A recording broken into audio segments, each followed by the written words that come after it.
요한복음 21장 20절로 25절까지의 말씀, 우리 다 같이 한 목소리로 합독하겠습니다. 베드로가 돌이켜 예수께서 사랑하시는 그 제자가 따르는 것을 보니 그는 만찬석에서 예수의 품에 의지하여 주님을 파는 자가 누구오니까 묻던 자더라. 이에 베드로가 그를 보고 예수께 여짜오되 주님, 이 사람은 어떻게 되겠사옵나이까? 예수께서 이르시되 내가 올 때까지 그를 머물게 하고자 할지라도 내가 무슨 상관이냐? 너는 나를 따르라 하시더라. 이 말씀이 형제들에게 나가서 그 제자는 죽지 아니하겠다 하였으나 예수의 말씀은 그가 죽지 않겠다 하신 것이 아니라 내가 올 때까지 그를 머물게 하고자 할지라도 내게 무슨 상관이냐 하신 것이로라. 이 일들을 증언하고 이 일들을 기록한 제자가 이 사람이라. 우리는 그의 증인이 참된 줄 아노라. 예수께서 행하신 이 일이 이 외에도 많으니 만일 낱낱이 기록된다면 이 세상이라도 이 기록된 책을 두기에 부족할 줄 아노라. 아멘.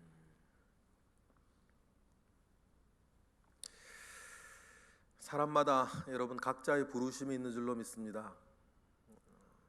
저도 그렇고 여기에 있는 모든 분들도 하나님께서 그 사람에게 주시는 부르심이 있습니다. 그 하나님의 계획을, 하나님의 뜻을 알고 사는 사람이 있고 모르고 사는 사람도 있습니다. 알고 사는 사람은 더욱더 능력이 있을 것이고 확신이 있을 것입니다. 모르고 살아가는 사람은 좀 갈팡질팡하겠죠. 그러나 우리가 기억해야 될 것은 각 사람의 부르심이 있다는 것입니다. 그런데 주님의 부르심 가운데에 우리가 응답하고 살아갈 때에 그 응답하며 살아갈 수 있는, 살아갈 만한 사람이 되어지는 과정이라는 것이 사실 누구에게도 있습니다.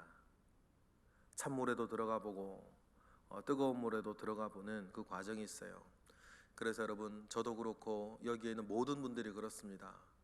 여러분이 살면서 받았던 모든 은혜, 여러분들이 살면서 겪고 있는 모든 일들 하나하나, 여러분들이 원했던 일이든 원치 않았던 일이든, 여러분이 잘나서 일어난 일이든 여러분이 못나서 일어났던 일이든, 우리가 살면서 겪어왔던 모든 일들은 나의 나됨을 만들어 가시는 나를 위한 하나님의 창의력이었다 라고 하는 사실들을 여러분 꼭 기억하셔야 됩니다. 다른 사람은 겪지 않고 여러분들이 겪었던 일이 있습니다. 다른 사람은 겪지 않는데 여러분들이 겪고 있는 일들이 있습니다. 여러분, 그 일들은 나의 부르심에 응답하기 위해서, 나를 부르심에 응답하며 살아가는 사람이 되게 하기 위해서 하나님께서 나에게 허락하신 일이라는 것들을 여러분 꼭 명심하셔야 됩니다.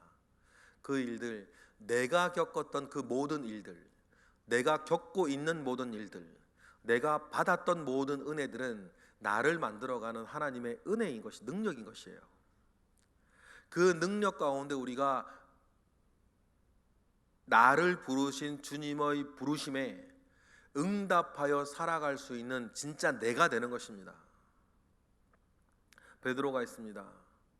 주님은 그 과정 전에 이렇게 생각하고 있었습니다.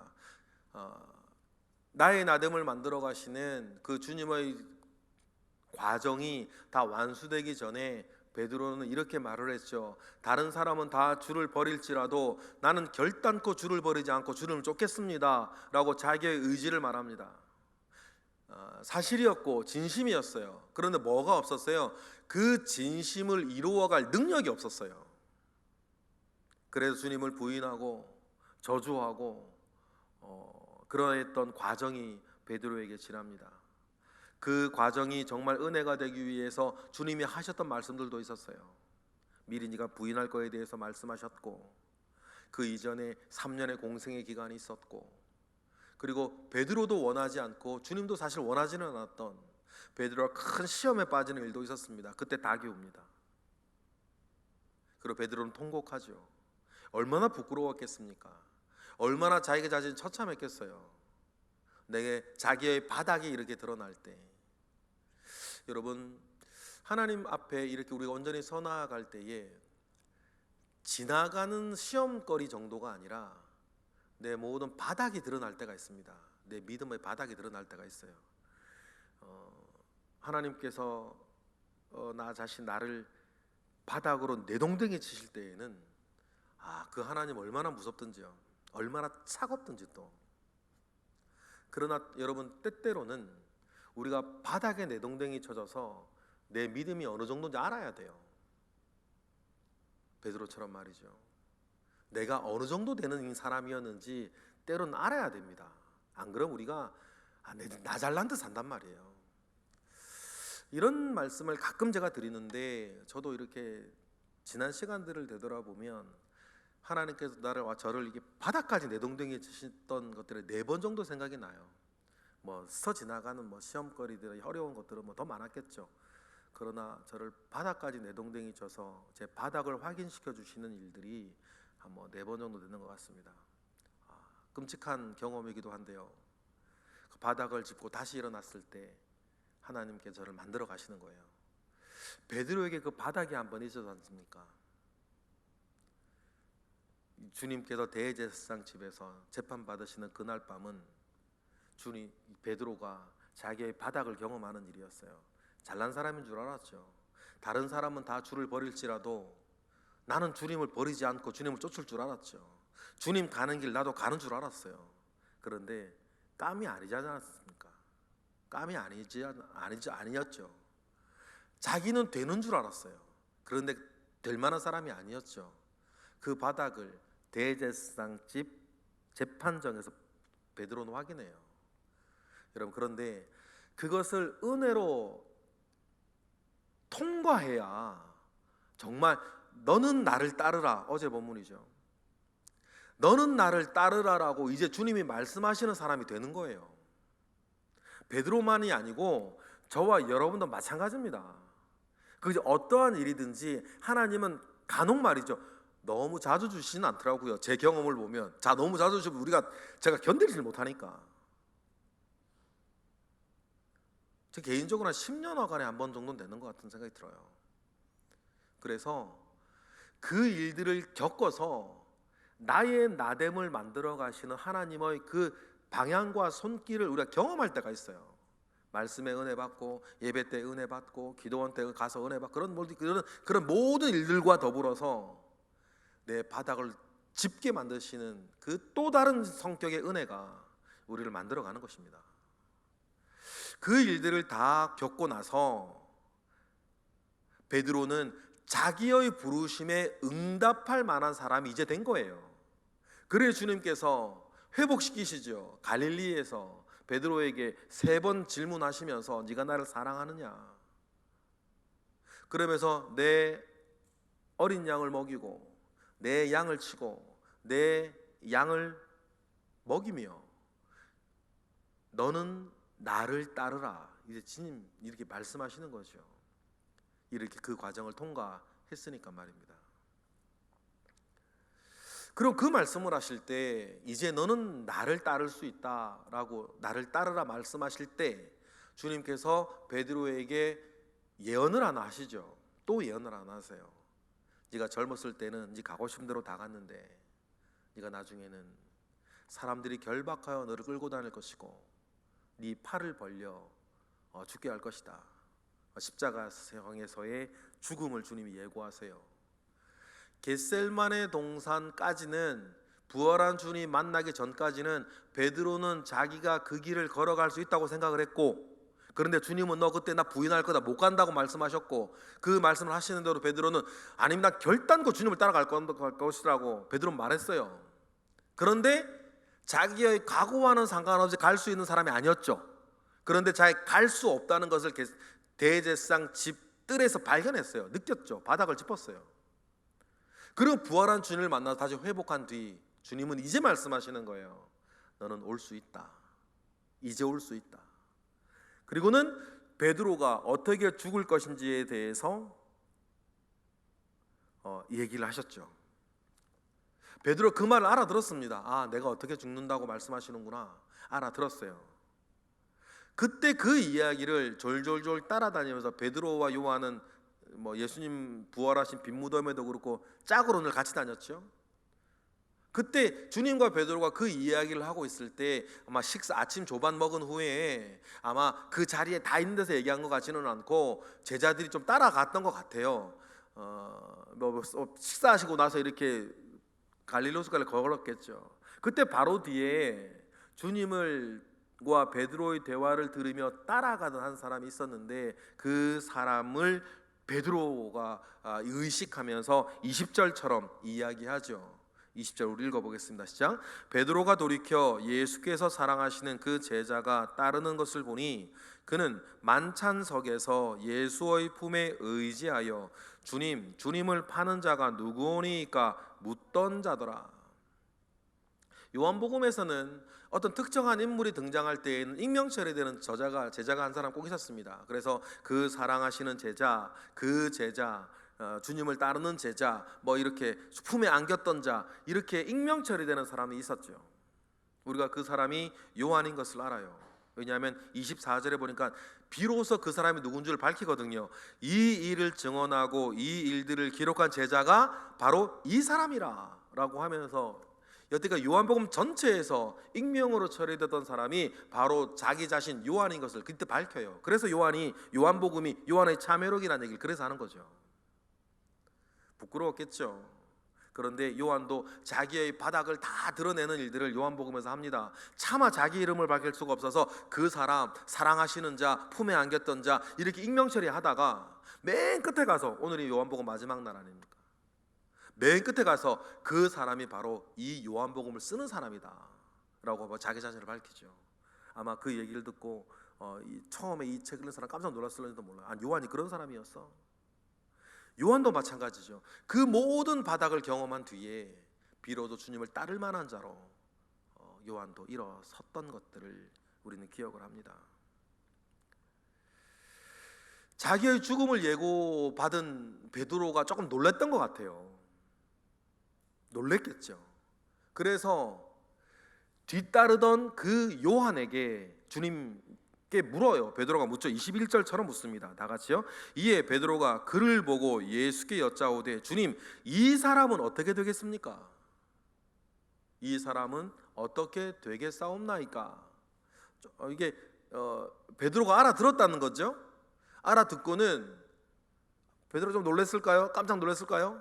그래서 뒤에 있던 요한은 그럼 어떻게 됩니까? 내가 그렇게 죽는다면 요한은 어떻게 되겠습니까? 라고 물을 때에 그 요한에 대한 이야기를 22절 주님 이렇게 대답을 하시죠. 읽어보겠습니다. 예수께서 이르시되 내가 올 때까지 그를 머물게 하고자 할지라도 내게 무슨 상관이냐? 너는 나를 따르라 하시니라. 여기에서 우리가 기억해야 할 것, 너는 나를 따르라. 여러분, 우리가 기본적으로 하나님 아버지 앞에 가지고 있어야 할 사명 이겁니다. 나는 주를 따른다는 거예요. 다른 이는 어떻게 할지라도, 다른 사람은 어떻게 살지라도 주님이 베드로에게 말씀하신 것처럼 가장 먼저 가지고 있어야 되는 것은 그래도 상관하지 말고 너는 나를 따르라. 고주할 매주할 다른 사람 신경 쓰지 말고 기본적으로 가지고 있어야 될 우리의 각오는 그럼에도 불구하고 일어나서라 나는 주님을 따른다는 각오죠. 여러분, 그런 마음이 저와 여러분들에게 있기를 바랍니다. 그래도 우리는 주님을 따르는 거예요. 다른 사람이 어떻게 하든 말든 그 사람을 생각하고 기도해주고 보살피고 돕는 것은 또 다른 차원의 이야기인 거고, 그 일들이 정말 되려면 기본적으로 내가 가지고 있어야 하는 마음은 누가 뭐라 그러든지 간에 나는 주님을 따른다는 거예요. 그래서 이 말을 제가 약간 여러분 바꿔서 이런 얘기 종종 드리죠. 동구박 똥개 짖는다고 기차가 쓰냐? 그 말인 거예요. 여러분, 언제 동구박 똥개가 짖는다고 가던 길을 씁니까? 기차는 자기 길을 가는 거지, 레일 위에서. 여러분, 기본적으로 우리가 주님 앞에 가지고 있어야 될 마음은 이거예요. 다른 사람이 어떻게 하든지 말든지 일단 나는 주님을 따르는 거죠. 그 다음에 뒤를 생각하는 거 아니겠습니까? 여러분, 그러니 다른 사람 보고 시험 들지 마세요. 다른 사람 어떻게 하기나 말기나 일단은 그것은 그분 몫인 거고 나는 주님을 따르는 거예요. 여러분 다른 교회 보고 시험 들지 마세요. 우리 교회는 우리 교회에 가야 될 길이 있는 것 아니면 그래서 우리 교회가 거룩한 시 아니에요. 밤나무가 베어지는 것 보고 시험 드는 거 아니고 상수리나무가 베어지는 것 때문에 여러분 실망할 필요가 없어요. 우리는 우리 길을 갈 거니까. 여러분 그 마음 가운데에 먼저 나를 지켜낸 후에, 그죠? 그 후에 다른 사람을 돌아보는 거죠. 근데 그 마음도 없이 여러분 다른 사람을 보면 그 사람 때문에 시험 들어요. 그 사람한테 실망하지 않습니까? 상처받아요. 또 주저하게 되죠. 나만 하는 것 같고, 나만 고생하는 것 같고, 나만 이게 고생하는 것 같고. 요한이 어떻게 되긴 말든 주님의 얘기는 그거예요. 요한이 어떻게 되든지 말든지 설령 내가 다시 재림할 때까지 그걸 살려둔다 할지라도 그 말이 중요한 게 아니고 베드로에게 하신 말씀이에요. 너는 나를 따르라. 여러분 그 말씀을 오늘 받으시는 저와 여러분 되시길 바랍니다. 어떤 일이 있으나 없으나 나는 내 길을 가야겠다. 그런데 이 말을요 형제들이 잘못 좀 들은 것 같죠. 잘못 들어서 또 요한이 실제로 순교하지 않고 100세까지 길게 사니까 이상한 신화가 좀 요한에게 붙은 것 같아요. 그게 뭐냐면 요한은 죽지 않는다. 이게 좀 우리가 말입니다.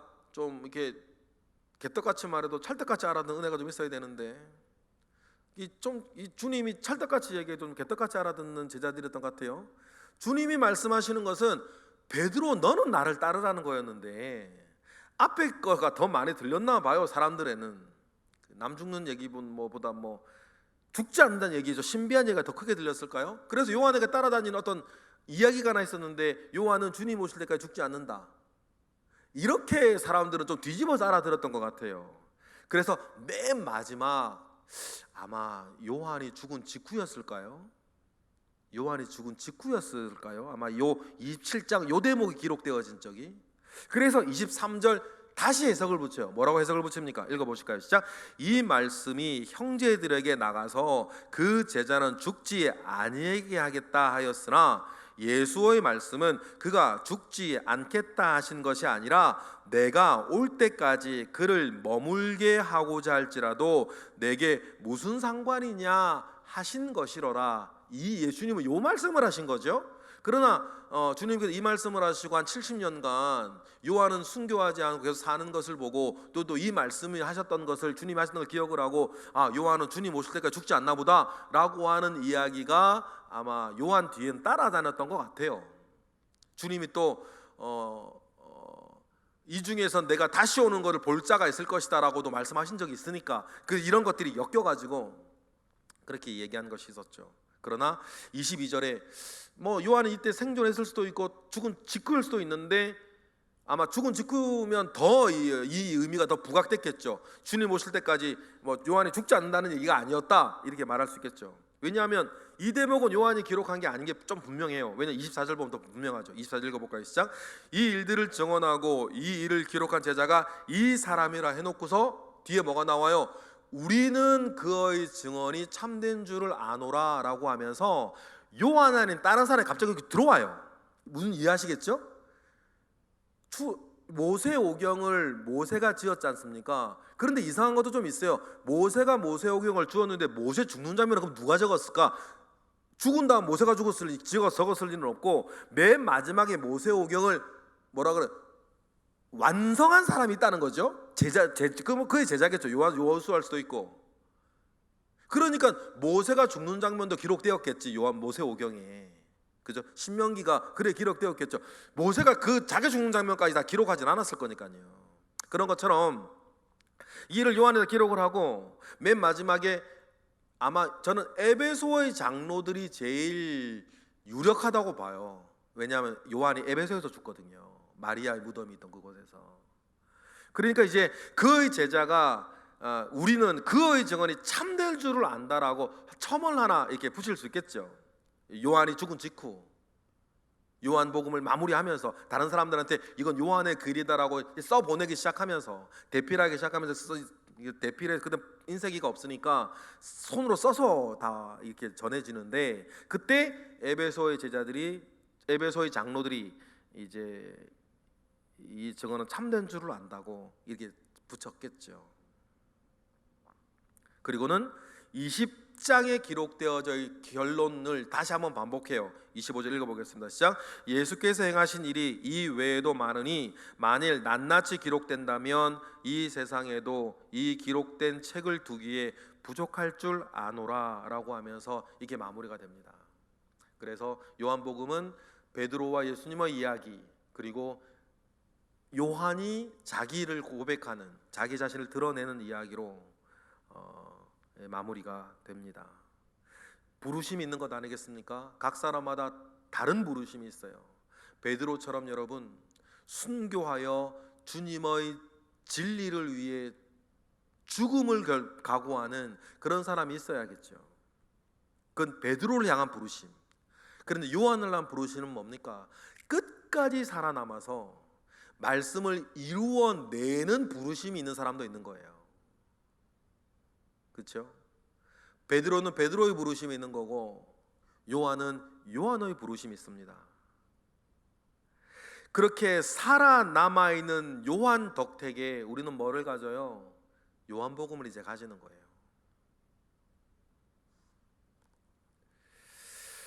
여러분, 그러니 우리도 주님께서 내가 그동안 받은 은혜, 내가 그동안 겪어왔던 모든 삶의 경험들을 가지고 주님은 내가 감당할 수 있는, 내가 걸어가야 할 길을 걷게 하신다. 그러니 너는 나를 따르라고 하신 말씀처럼 나도 나의 길을 걸어갈 수 있는 저와 여러분 되시기를 바랍니다. 그러니 주님을 사랑하기에 우리는 주님의 뜻을 궁금하고, 주님의 뜻이 궁금하니 주님의 뜻을 알고, 주님께서 나에게 허락하시는 그 걸음을 여러분 오늘도 걸어가시고, 이번 주도 걸어가시고, 이번 달도 걸어가시고, 올해도 걸어가시고, 일생을 걸어가셔서 주님의 뜻과 동행하였던 일생을 사시는 사명의 길, 그 부르심의 길에 온전히 응답하여 사시는 저와 여러분 되시기를 주님의 이름으로 축복합니다. 이것으로 요한복음 우리 묵상 참 끝나서 섭섭하기도 한데, 요한복음 묵상 마치고 내일부터로 유다서 말씀을 가지고 남은 4월을 우리 마무리할 것입니다. 요한복음 우리 묵상하면서 여러분들이 받았던 은혜, 오늘 말씀을 통해서 우리가 다져야 할 각오가 우리에게 남아서 그 말씀대로 살 수 있는 그 은혜들이 저와 여러분들에게 늘 있기를 주님의 이름으로 축복합니다. 기도하겠습니다. 할렐루야. 하나님 아버지로부터 말미암아 오는 은혜가 우리 가운데 있었습니다. 지난 3월 4월 우리가 요한복음을 통하여서 은혜 얻고, 또 요한복음을 통하여서 하나님 아버지 앞에 우리가 능력을 얻었습니다. 오늘 우리의 이 고백과 같이 우리가 주님 안에서 온전함을 이루는 우리 모든이 될 수 있도록 역사하여 주시옵소서. 이 시간 드려지는 1000번째 예물들 가운데에 주님 은혜를 더하시고, 이 시간 우리가 드리는 기도 가운데 함께 하셔서 우리가 하나님과 늘 동행하며 살아가는 은혜 되게 하시고, 너는 나를 따르라 하셨던 주님의 말씀처럼 우리도 주님과 더불어서 살아갈 수 있도록 주여 역사하시옵소서. 오늘도 주님이 우리와 동행하실 것을 믿고 감사하며 예수 그리스도 이름으로 기도드렸나이다. 아멘.